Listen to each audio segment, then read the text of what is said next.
என்னக்கா பயங்கர பிஸியா காலையிலேயே வேலை பார்த்துட்டு இருக்கீங்க போல் இருக்கு. அப்பா, உங்களை எம்டியோட சீட்ல உட்கார வச்சு பாக்குறதுக்கு அப்படியே கண்ணு நிறைஞ்சு இருக்கு. ரொம்ப சந்தோஷமா இருக்கு. அப்புறம் உங்ககிட்ட சொல்லணும்னு நினைச்சேக்கா, இந்த சுமதி இருக்கால, அதான் அந்த செல்லம்மாவோட பிஏ, அவகிட்ட கொஞ்சம் ஜாக்கிரதையா இருங்க. ஆமா, உங்களுக்குன்னு தனியா பிஏ இன்னும் ஃபிக்ஸ் பண்ணிருக்கணுமே, ஃபிக்ஸ் பண்ணலையா? உனக்கு என்ன வேணும் இப்போ? ஏன் காலையிலேயே ஆபீஸ்க்கு வந்திருக்க? நான் என்ன பண்றேன்னு வேவு பார்க்க வந்திருக்கியா?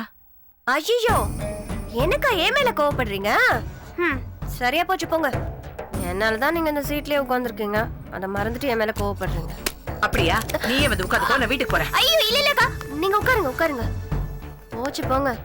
உங்களுக்கு ஏதோ மூடு சரியில்லை போல, என் மேல எரிஞ்சு விடுறீங்க. அவர் எங்க? என்ன அமிச்சிட்டு பின்னாடியே வரேன் இருக்காரு. Madam, coffee.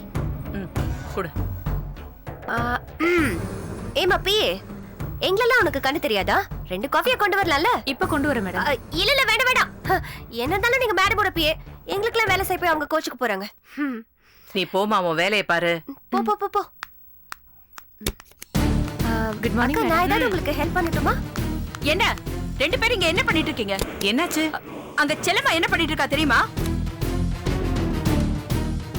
ஏ என்னாச்சு? என்ன பண்றா? ஃபேக்டரி வாசல்ல பந்தல் போட்டு ஸ்ட்ரைக் பண்ணிட்டு இருக்காங்க. பந்தல் போட்டு ஸ்ட்ரைக் பண்றாளா? நான் போய் பிச்சை எல்லாத்தையும் விரட்டி விடுறேன். அக்கா இருங்க, கோபப்படாதீங்க. நீங்க முதல்ல உட்காருங்க சொல்றேன். என்ன இந்த மாதிரி சமயத்துல தான் நம்ம ஏமாந்துட கூடாது. யோசிச்சு புத்திசாலித்தனமா ஏதாவது ஒரு முடிவு எடுக்கணும். நீங்க உட்காருங்க மது. நிர்வாகமே நீதி வழங்கு. புதிய எம்டி ஒழிக.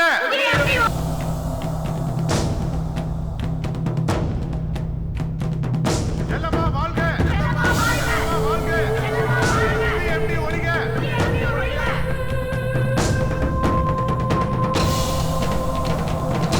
அந்நியரை வெளியேற்று.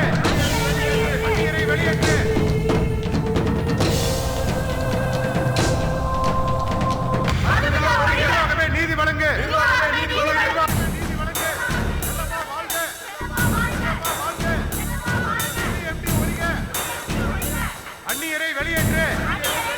அந்நியரை வெளியேற்று.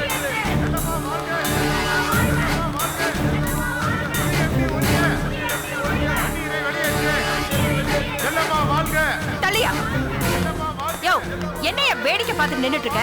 கத்துறாங்களே, தடுத்து நிறுத்த கூடாது. நான் எவ்வளவு சொல்லி பார்த்துட்டேன். அவரு வக்கீலா, சட்டம்லாம் பேசிட்டு இருக்காரு.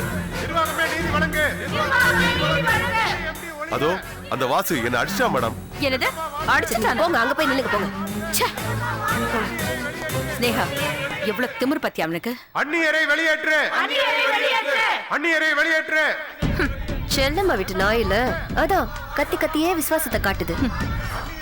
முதல்ல இந்த கூட்டத்தை இங்கிருந்து துரத்து. அவசரப்படக்கூடாது. நம்ம எதை செய்யறதா இருந்தாலும் அதை கொஞ்சம் ஸ்ட்ராங்கா பெருசா செய்யணும். அங்க நிக்கிறானே அந்த வாசு, அவனை நம்ம ஹீரோ ஆக்கிட்ட கூடாது. அதுக்கு என்ன பண்ணலாம்? இருக்கிற நிலவரத்தை பார்த்தா இந்த ஒர்க்கர்ஸ் எல்லாம் அவன் பின்னாடியே போயிடுவாங்க போல் இருக்கே. அதை உடனே கலைச்சாகணும். இதுக்கு என்னதான் முடிவு ஸ்னேகா? நான் போய் பேசுறேன், நீங்க அப்படியே அதை ஃபாலோ பண்ணிக்கோங்க. வாங்க. சரி.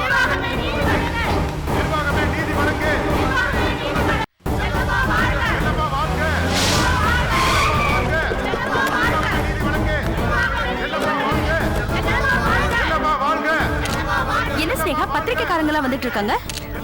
வரட்டும், நமக்கு நல்லதுதான். நிர்வாகமே நீதி வழங்கு. நிறுத்துங்க. நிர்வாகமே நீதி நிறுத்துங்க.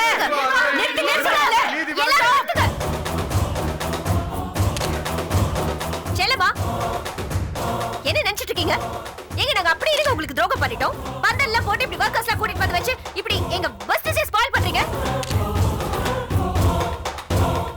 பந்தல்ல கரெக்ட் சொல்லுங்க, வர்க்கர்ஸ்லாம் உள்ள வர சொல்லுங்க. நீங்க கொஞ்சம் உள்ள வாங்களே, நம்ம பேசி சால்வ் பண்ணிக்கலாம். உங்ககிட்ட நான் நிறைய பேசியாச்சு, எந்த முடிவும் எடுக்க முடியாது. எனக்கு இப்ப இருக்கிறது ஒரே ஒரு முடிவு, ஏகே இங்க வரணும். அது வரைக்கும் இந்த போராட்டம் தொடரும். செல்லம்மா வாழ்க.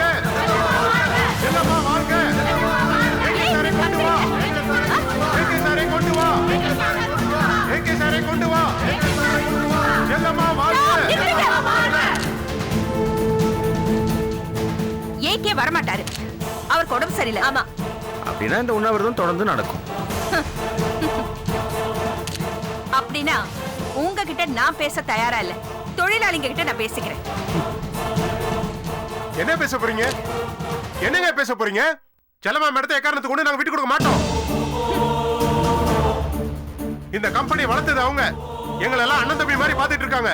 அவங்களுக்கு ஏதாவது ஒண்ணுன்னா அதை பார்த்துட்டு நாங்க சும்மா இருக்க மாட்டோம். ஓ, அட அட அட அட அட.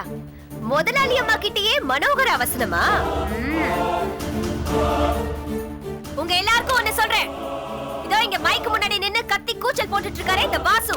இவர் யாருன்னு தெரியுமா? செல்லம்மாவோட நாத்தனார கல்யாணம் பண்ணிருக்காரு. இவருக்கு வீடு வாசல் வசதின்னு சொத்து அவ்வளவு இருக்கு. இவருக்கு எங்க தெரிய போகுது உங்க கஷ்ட நஷ்டம்லாம்?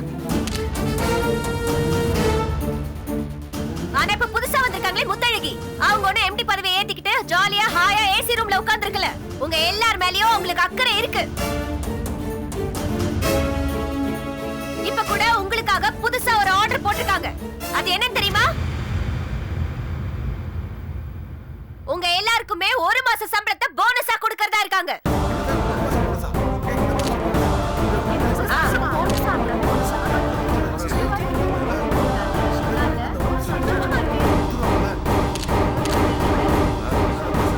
அது மட்டும் இல்ல, புது மேனேஜ்மெண்ட் பதவி ஏத்ததுனால ஏகே சார் உங்களுக்கு எல்லாம் 3 மாச சம்பளத்தை போனஸா தரதா சொல்லிருக்காரு.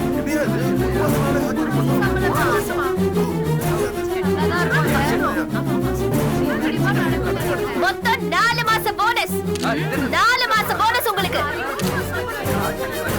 இந்த போனஸ் வேணுமா இல்ல நீங்க கிணத்து தவளையா நின்னு கத்திக்கிட்டு இருக்காங்களே இவங்க வேணுமான்னு முடிவு பண்ணிக்கோங்க.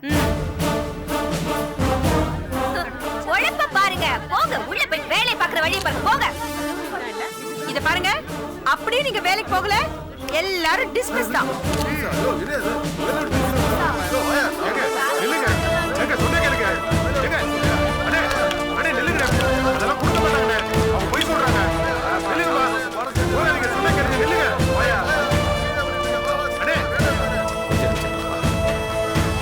செல்லம்மா,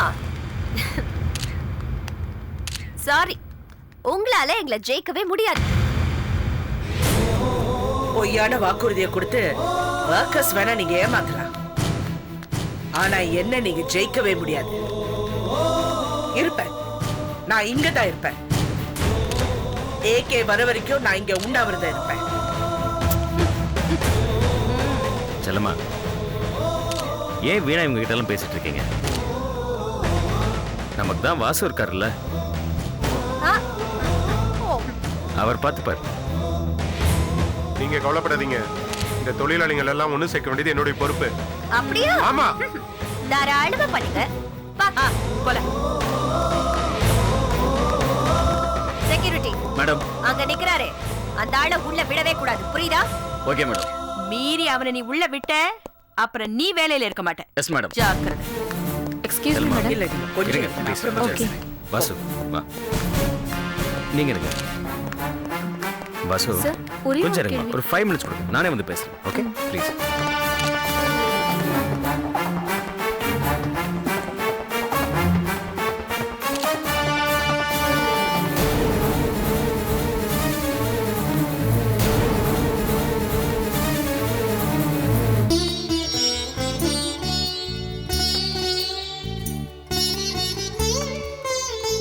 சுதந்திரம், அரசியல், ஊழல் ஒழிப்பு போன்ற போராட்டங்களுக்கு மட்டுமே பயன்பட்டு வந்த உண்ணாவிரதம், தர்ணா, சத்தியாகிரகம் போன்ற போராட்டங்கள் தற்போது தனி மனித உரிமைகளுக்காகவும் பயன்படுத்துவது மாறி வரும் மக்களின் மனோபாவத்தை எடுத்து காட்டுவதாக விளங்குகிறது. அந்த வகையில் செல்லம்மா என்ற பெண் தான் பங்குதாரராக இருந்து பணிபுரிந்த நிர்வாகம் தனக்கு அநீதி இழைத்துவிட்டதாக கூறி இன்று காலை தனது அறப்போராட்டத்தை துவக்கியுள்ளார்.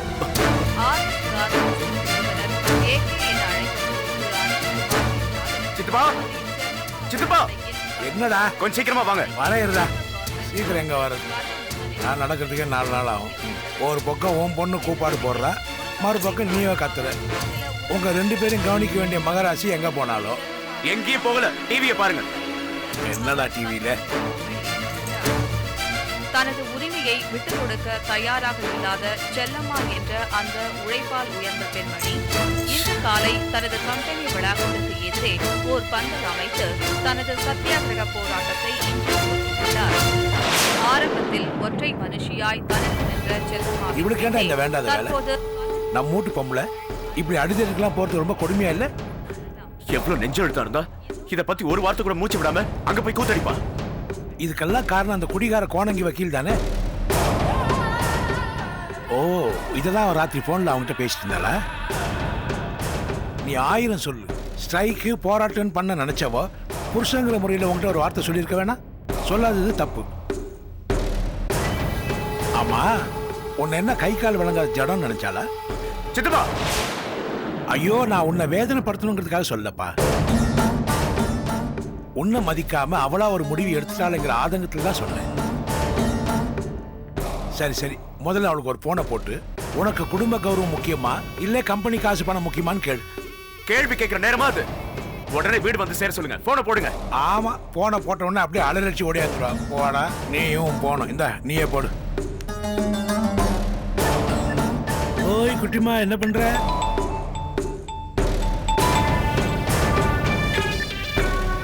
ஹலோ ஹலோ ஹலோ ஹலோ, கொண்டு கேட்கல கொஞ்சம் இருக்க. ஹலோ ஹலோ, சொல்லுங்க. என்ன இது? குடும்ப கௌரவத்தை பத்தி கொஞ்சம் கூட யோசிக்காம அங்க கூத்து பண்ணிட்டு இருக்க?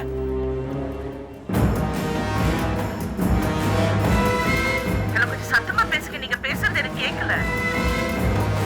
என்னடா ஆச்சு? நான் பேசுறது கேட்கலையா? சத்தமா பேச சொல்றா.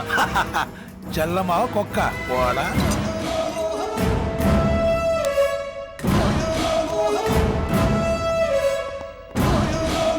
செல்லம்மா, நான் சொல்றத நல்லா கேளு. நீ பண்ற தெருக்கூத்து இங்க டிவில வந்துட்டு இருக்கு. என் மானம் போகுது. என்ன ஏதுன்னு கேட்காம உடனே புறப்பட்டு வா.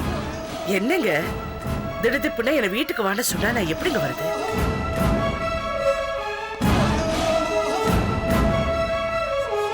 என் ஒருத்திக்கு நியாயம் கிடைக்கணுங்கிறதுக்காக எவ்வளவு பேர் போராடுறாங்க தெரியுமா?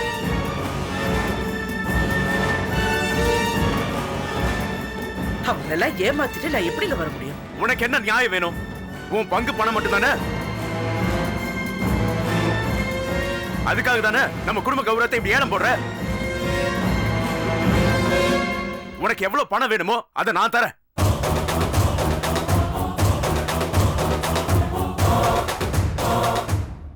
என்னங்க பேசுறீங்க? தெரிஞ்சதா பேசுறீங்களா? நம்ம குடும்ப நிலைமை என்ன? தயவு செஞ்சு இப்படி உணர்ச்சி வசப்பட்டு எந்த வார்த்தையும் சொல்லாதீங்க. இல்ல செல்லம்மா, நான் சீரியஸா தான் பேசுறேன்.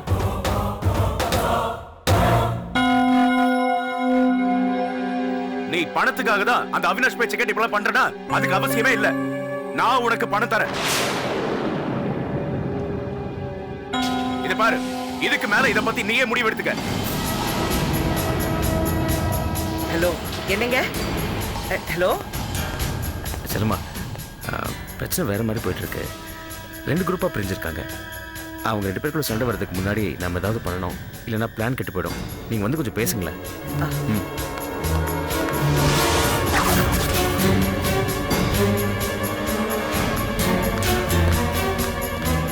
வாசு, நீ சொல்றதெல்லாம் நியாயம் தான். குடுக்கிற தெய்வம் கூரையை பிச்சுட்டு கொடுக்கும்போது அது ஏன் வேண்டாம்னு சொல்லணும் வாசு? அதுக்காக தன்மானத்தை அடமாட வைக்கலாமா? தன்மானம் உனக்கு வேணா சோறு போடலாம், ஆனா எங்களுக்கு சம்பளம் தானே சோறு போடும். பாசு, நாங்க போனஸ்க்காக ஆசைப்பட்டு போல. அவங்க தப்பா ஏதாவது யோசிச்சு எங்க எல்லாரையும் வேலையை விட்டு தூக்கிட்டாங்கன்னு வச்சுக்க, நாங்க குடும்பத்தோட சோத்துக்கு எங்க போறது? முதல்ல இந்த பயத்தை தான் நீங்க ஜெயிக்கணும். உங்களுக்குள்ள ஒத்துமை இல்லாம வேலை போயிடும்னு நீங்க பயப்படுறீங்க பாருங்க, அதுதான் இந்த முதலாளிகளுக்கு மூலதனம். அம்மா, சைபர்ல இந்த கம்பெனி எந்த அளவுக்கு உயர்த்தி வச்சிருக்கீங்க. உங்களுக்கே இந்த நிலைமைன்னா எங்களை பத்தி கொஞ்சம் யோசிச்சு பாருங்கம்மா. நாங்கெல்லாம் ஏழை பாளையம்மா. இந்த வேலை போயிடுச்சுன்னா நாங்கெல்லாம் நடுரோடு தான் வரணும்.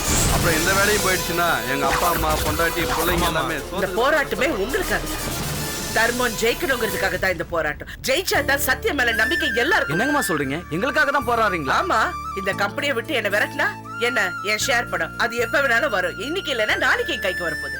எனக்கு எந்த நஷ்டமும் இல்ல. ஆனா இந்த கம்பெனி இந்த பாவிங்க கையில மாட்டினா என்ன ஆகணும் கொஞ்சமாவது யோசனை பண்ணி பாத்தீங்களா? உங்க எதிர்காலம் என்ன ஆகணும் கொஞ்சம் யோசனை பண்ணி பாருங்க. வேற என்ன ஆகும்? குரங்கு கையில கிடைச்ச பூமாலை மாதிரி ஆகும். அதை யோசிங்க.